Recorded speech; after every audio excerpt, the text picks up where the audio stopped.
Welcome to the Financial Fun Podcast with your host, Tammy Johnston.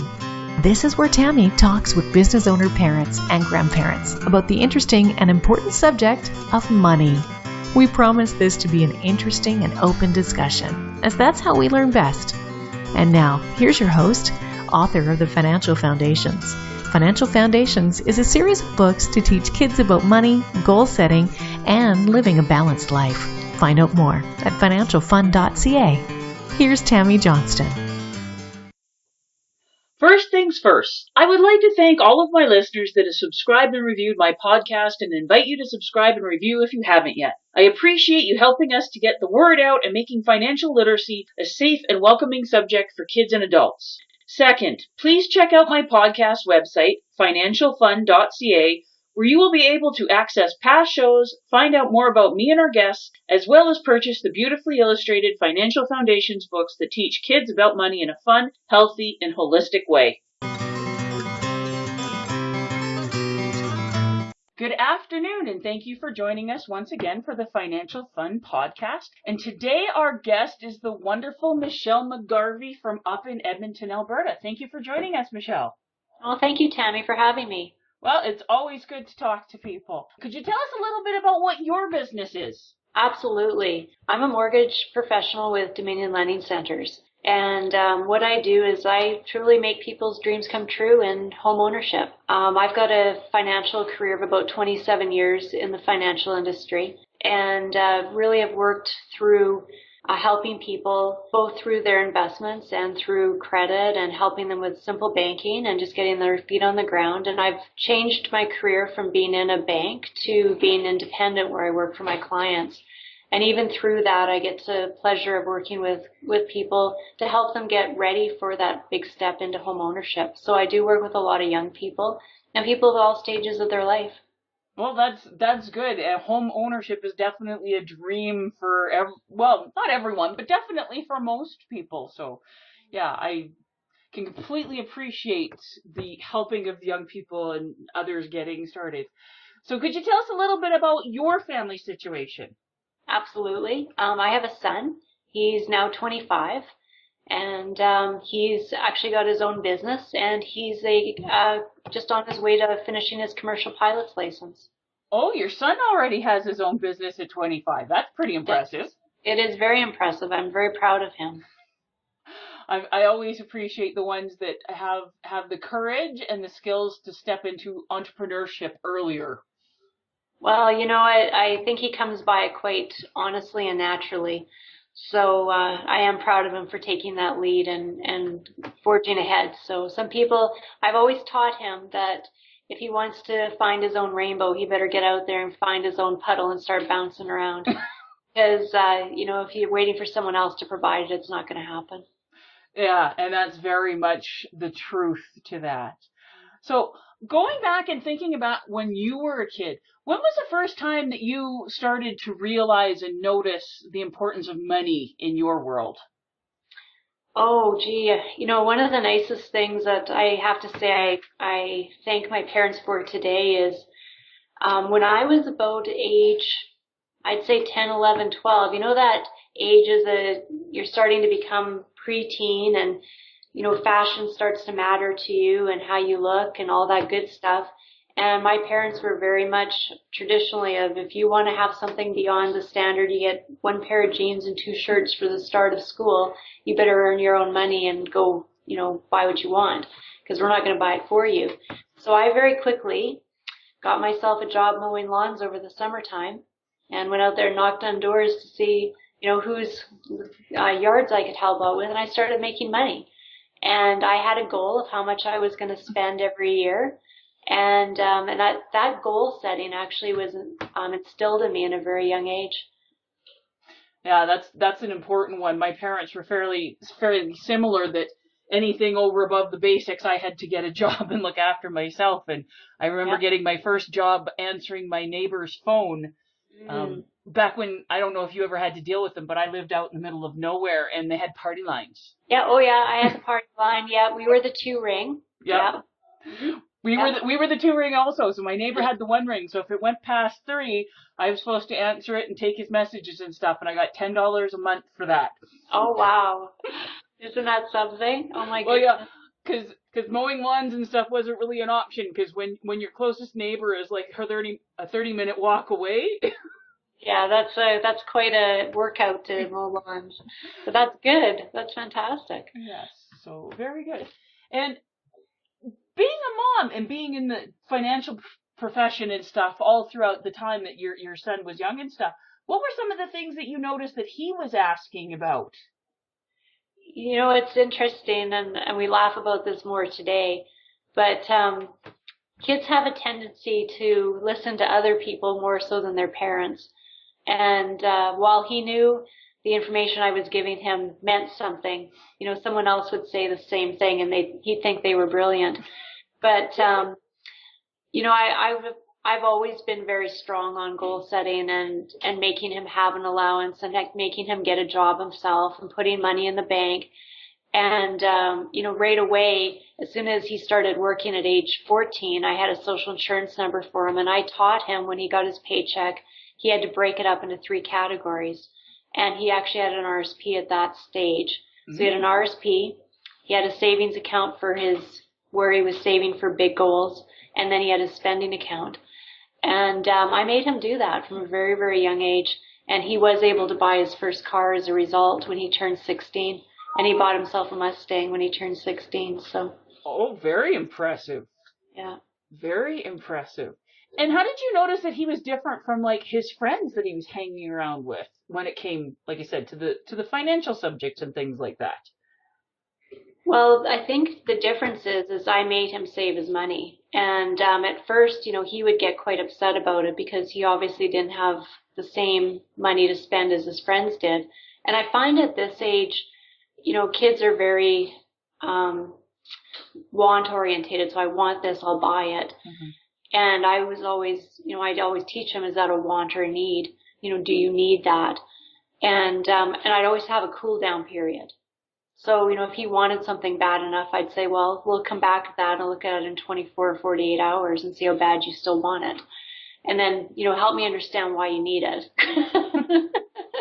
And how often after the cooling down period did he actually hand over his cold hard cash to do it? Not often. A lot of times, you know, you knew it was something very important to him if he still wanted it. So, yeah, and you know, and it did teach him that philosophy of understanding. So, yeah, no, it was a very good thing that I think I did with him. Yeah, I would have to say, when I'm teaching people, one of the most important questions you can always ask before you spend money on anything is, do I really want this? I don't typically like using the word need because it's just the psychology around it. But right. I say, think back to all the stuff that's in your closet and the cupboards and the drawers at your house that you spent good hard money for that you've never used or taken the tags off of. Mm. And they say, well, if you really wanted it, you would have worn it or used it or done something with it. The fact that it's never come out of your closet or it still has the tags on it, you didn't really want it that much, did you? Well, one of the other things that I would always, you know, have him think about was, you know, how much he made per hour. So, you know, in his earlier teen times, it was normally about that $13 to $15 an hour.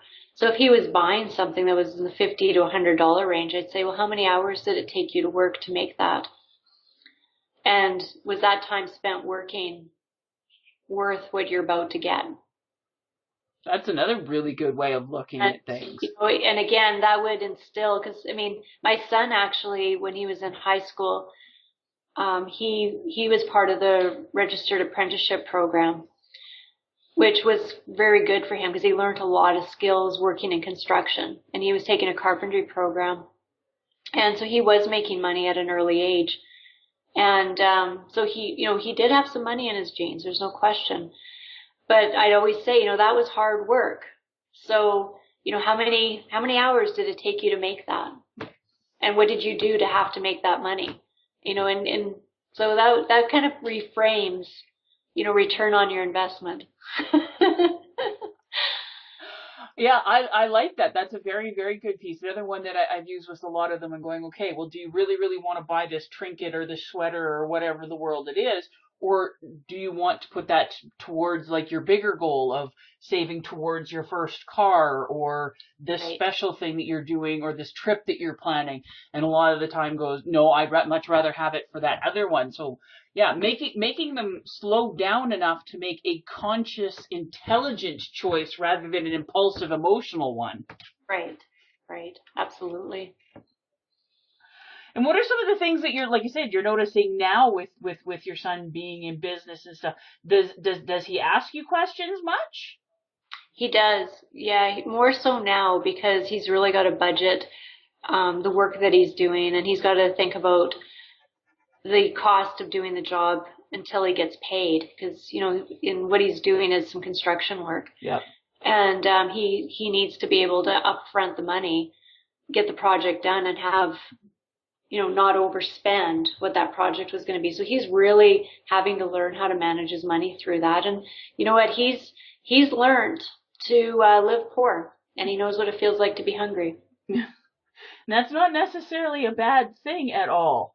No, it's not necessarily a bad thing. It makes you really appreciate what you have, and it makes you appreciate the value of money. Because, one of the things I am noticing that kids his age, some of them haven't been launched yet. And what I mean by that is they're still living at home. So they've really got the comfort of living inside of their parents' house, and, food is there and all the necessities. And my son, I did move him out into one of my properties, but he is paying me rent. And now he's buying his own groceries, and groceries cost money. And so does turning on the lights and watching TV and all that good stuff that comes with it. And he learned very quickly how, he's come back to me now and said, Mom, I don't know how you did it with me living at home. It's great to be appreciated, isn't it, Michelle? It is. And, when I hear that feedback, it's like, well, good. Now you know how much it costs to buy groceries, and how much utilities cost, and that value of the television and all that good stuff that you've been enjoying. Well, it's not just that, just the life skills as well, learning to take care of himself. Like it breaks my heart when I come across these kids that are in college and university and then don't have any life skills. Mm-hmm. Not alone just around the money, but they don't know how to do anything because mom or dad always took care of it all for them. That's right. That's right. And then they get out into the world and they're supposed to be adults and they feel about as useful as babies. Well, unfortunately, they just haven't experienced it. So it's even like cooking a meal, and that was something I really enjoy cooking. And so I always, I had my son cook with me, so he did learn to cook. And again, same thing. He went through a little period of time there where he thought it was cheaper to buy his meals out than it was to cook. He had this philosophy till he started feeling really bad because fast food isn't good for you. No, it isn't. He's always been used to having good food that I've always cooked. And pretty soon was sitting there going, Mom, I don't feel good, and I just want a home-cooked meal. Will you take care of me, Mom? So, now he's back to cooking his food again. And that's, again, it's nice to hear that feedback that he's appreciated those skills and what that means to his overall health and financial health. Yeah. I also love the part where you said how he's had to go hungry a few times and learn to figure out how to do a job and get everything looked after up front before he gets paid and stuff like that. Because when I'm working with so many business owners and stuff, especially the ones starting out that have just been employees and things like that, and going, you need to learn how to be creative because yes, you can make really good money, but you have to front all the costs up front and that before you get paid. And it's like, how do you make everything work in a creative way? And that is an unbelievably important skill to have. And the sooner you learn that one, the better off you're going to be, regardless if you're starting your own business or working as an employee. That's actually, I do work with a lot of people entering into their own companies. And I even help mentor people coming into this role as a mortgage broker. Yeah. And that's one of the things that I do talk about is you've got to understand you really need to have at least 6 months of what does it cost you to live in the just your overall housing costs and cost to live. Yeah. Like you better have that budget in place before you enter into this world. Like how many months rich are you? Yeah. Because you will not have a paycheck for a long time. Well, yeah, because you work very much the same way I do. You eat what you kill. And you can kill well, but it doesn't always pay immediately. That's right. So, and again, someone coming from a hourly or salary income where they did the job and they got paid into a role where you're earning your own way, you don't get paid, not right away. Yeah. So, that is a different way of budgeting. And, and actually, I just actually sat down with one of my clients I did a mortgage for about a year and a half ago, and she sat down and said, Michelle, I make a lot of money, but I have a negative net worth. And I had that exact conversation with her is, you got to sit down and figure out what is it actually your cost of living, and then you've got to start paying yourself first. Yep. And then live as if you're poor. Yep. You've got to create yourself an allowance and a budget. Oh, and one of the things that I am always having to work with a lot of people is making them understand the difference between profit and cash flow. Yes. Yeah. Both are vitally important, but you'll see a lot of people, I make a lot of money, they've got the good cash flow, but there's no profit at the end of it. Right. And then there's the ones, okay, it's a really profitable job, but I'm not going to get paid for a year. And like you said, how do you survive until then? Like either you have the resources to do it on your own, or do you have a spouse or someone that can support you while you're building this? Right. Right. And there's pros and cons to both. Yeah, because otherwise when you finally get the reward of that pay, all you're doing is paying back everywhere that you borrowed to make life happen. Yeah, credit cards, line of credit, borrowing from everyone you can to survive. That's right, and that's very expensive. Very expensive way of doing things. And probably damaged your credit along the way. Well, hopefully, but not. But as you and I have both seen, it happens an awful lot, and a lot of the time it's not even necessarily because people are making mistakes or like overspending or doing things like that, but they just don't take into consideration like how long is it going to take to get paid, and what are all the costs that actually go into running your business. Like so many people forget, I've got to look after my workers' compensation, and I've got to pay for my insurance, my business license, and business cards, and all of these things. And they're the hidden costs because they're not every single month or every single job, but they all have to be paid. Right. Yeah. So, yes, your son is definitely very lucky in that he's getting to learn all of this stuff from a woman who has the knowledge and experience. Is it weird now that you're finally past the stage of just being mom and you actually know something? That actually makes me laugh because it's true. When your kids are teenagers, they just look at you like you're just not the smartest person in the world. Yep. And then all of a sudden there's this point in time where that starts to change, and they all of a sudden start looking at you like you're wise. It's like, wow. So I am smart. I am smart. Yeah, like I said, I joke because my daughter's 13 now, and I'm going, her most fluent language is I roll. But it's still pretty good. Like she will ask me different things, but I see that like her and her best friend will test us with questions because they'll ask me a question, and then they'll go and ask my girlfriend the question to see if they're getting the same answer. Yeah. It's like, okay, if we can get the same answer from them at different times and they haven't had a chance to talk to each other, then we know we're getting the straight goods. And I'm going, do you think we're going to lie to you or something? Right, exactly. Oh my goodness, isn't that funny? Or we'll be talking about them, like I said, you need to do this, you need to do this, you need to do this, and it goes in one ear and out the other, and I don't even think it swirls around on the inside at all.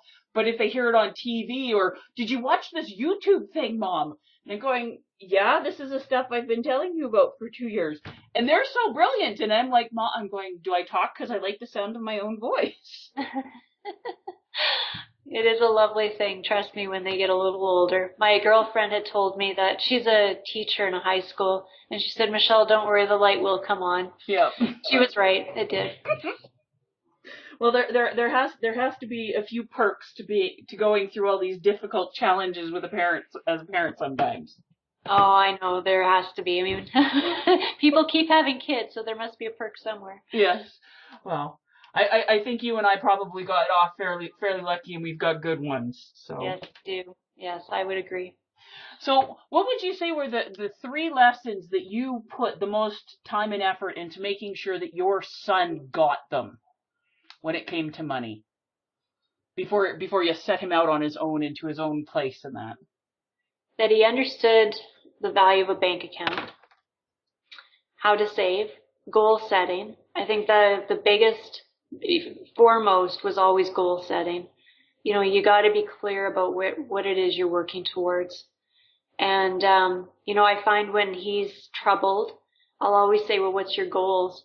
And he'll actually pull out his journal and he'll show me. He goes, Mom, these are my goals and this is how I'm going to get there. So that's a big one. Yeah. How old was he when you started working on the goals? Oh, that was a young age. Oh, goodness. That would have been probably about grade 5 and grade 6. Do you remember what his first financial goal was? Yeah, I do. He wanted a motorbike. He wanted a dirt bike. And how long did it take him to get it? It took him over a year. But he accomplished it. Oh, he must have been very proud of himself. Yeah. And how did you go about? Because there's so many different ways for setting the goals and stuff. What were some of the things that you used to teach him the importance and the value and how to set goals? I'm a big journaler, so I always bought him a journal.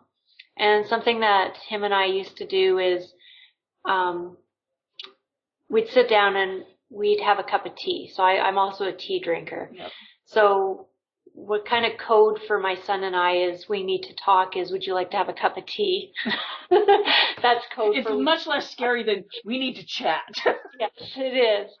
And, you know, we'd sit down and talk through what was important to him and what was maybe bothering him and what were important and things that he felt he needed at the time. And we'd work through the whys and, you know, so, you know, there was always a lot more work involved in things because I always made him really think through the process and reason things out.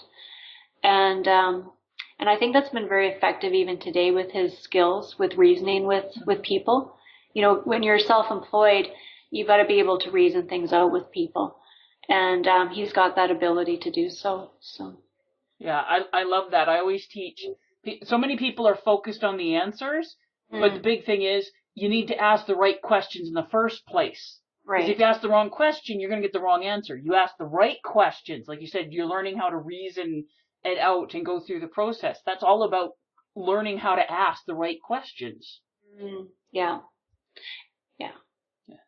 And the other thing is trying to see 2 sides of the story. So, you know, you've also got to think about other people and impacts.